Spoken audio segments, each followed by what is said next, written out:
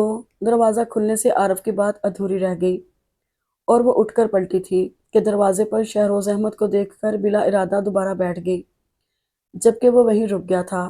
آئیے سر، یہ میری مسز ہیں، عارف نے شہروز کو مخاطب کر کے کہا تو وہ چونک کر بولا، او ٹھیک ہے، پھر میں چلتا ہوں۔ اس کے ساتھ ہی وہ وہیں سے واپس پلٹ گیا تو عارف اس کا بازو چھو کر بولا، یہی وہ صاحب ہیں، اچھا پھر میں جاؤں؟ اماں پریشان ہو رہی ہوں گی، ایک آپ کی فکر، دوسرے مجھے دیر ہو گئی تو پتہ نہیں ان کا کیا حال ہو۔ وہ کہتے ہوئے اٹھ کھڑی ہوئی، ہاں اب انہیں اطمینان دلا دینا کہ میں ٹھیک ہوں، اور وہ میرے پاس آنے کی فکر کریں گی، لیکن تم کسی بہانے سے ٹال دینا، کیونکہ مجھ سے ان کا رونا برداشت نہیں ہوتا۔ وہاں بھی آتی تھی تو روتی رہتی تھی، عارف نے کہا تو اس نے بس اسبات میں سر ہلا دیا، پھر اسے خدا حافظ کہہ کر کمرے سے نکلتے ہی وہ بہت تیز تیز چلنے لگی اور 2 سیڑھیاں پھلانگتی ہوئی باہر آئی تو شہروز احمد اپنی گاڑی کے ساتھ ٹیک لگائے اسی کے انتظار میں کھڑا تھا۔ پھر بھی اسے دیکھ کر انجان سا بن گیا تو وہ اسے 2 قدم کے فاصلے پر رک کر بولی، سنو، کیوں کیا تم نے یہ سب؟ کیا کیا کیا ہے؟ وہ ہنوز خود کو انجان پوز کر رہا تھا۔ اگر تم یہ سمجھ رہے ہو کہ میں تمہاری بہت ممنون ہو جاؤں گی، یا یہ چاہتے ہو کہ میرے دل میں تمہارا مقام بہت اونچا ہو جائے تو…